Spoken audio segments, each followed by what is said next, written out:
procéder à l'ouverture, à la réouverture de l'école du Rassemblement pour le Gabon, qui est une école politique multidisciplinaire. Nous avons effectivement connu une période d'hibernation liée à plusieurs contingences, mais nous avons estimé qu'un parti politique digne de ce nom ne peut rester sans une structure de formation. Et cette école que nous avons ouverte aujourd'hui ne s'adresse pas aux seuls militants du Rassemblement pour le Gabon. Vous avez vu la qualité des invités et surtout du personnel enseignant. Ils sont de tous les horizons. Ils sont de toutes les communautés.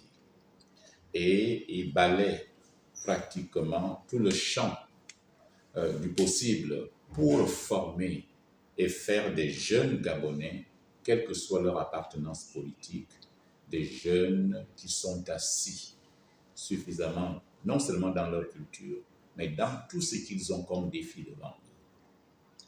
Et c'est à ce niveau que nous avons donc décliné les objectifs principaux de notre école qui visent donc, comme je le disais tantôt, à former les militants, les sympathisants et de tous les autres Gabonais avides d'apprendre, avides de connaissances dans des activités civiques relevant de l'espace public. Ça, c'est un des objectifs.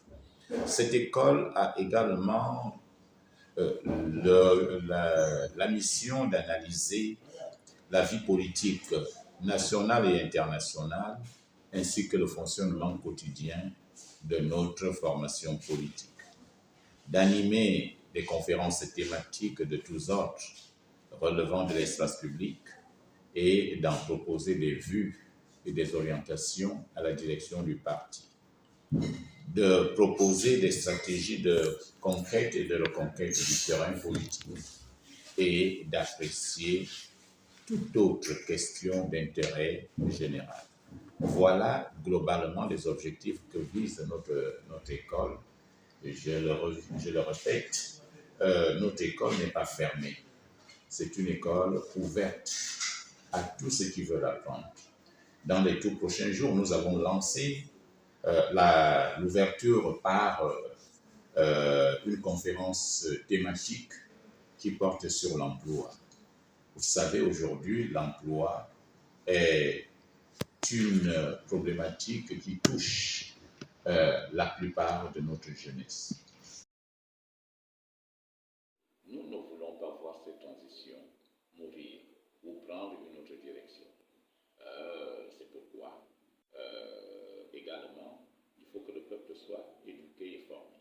C'est un même dialogue, mais subdivisé en deux étapes, en deux phases. La phase citoyenne qui laisserait le temps à tous ceux qui ont fait des contributions de développer, de les défendre sur tous les aspects de la vie de notre pays. Que ce soit les associations, des personnalités individuelles, les confessions religieuses, les associations, les élèves, les étudiants, la diaspora et tout le reste. Ils doivent s'exprimer, même les anonymes. On doit leur laisser la possibilité de s'exprimer avant d'arriver au plaidoyer politique, qui serait la phase politique. Parce que nous l'avons également relevé, que si les forces de défense et de sécurité sont venues dans notre arène mettre de l'ordre, comme nous le constatons aujourd'hui, c'est parce qu'il y a eu un problème politique. Et on ne devrait pas mettre les politiques de côté. Il faudrait que les politiques également arrivent à penser leur propre plaie. C'est cela dont il est question et c'est pourquoi j'ai pris un adage de chez nous qui dit on fait cuire l'éléphant avec son eau. Donc si on veut parler de problèmes politiques, il faut parler de problèmes politiques avec les politiques.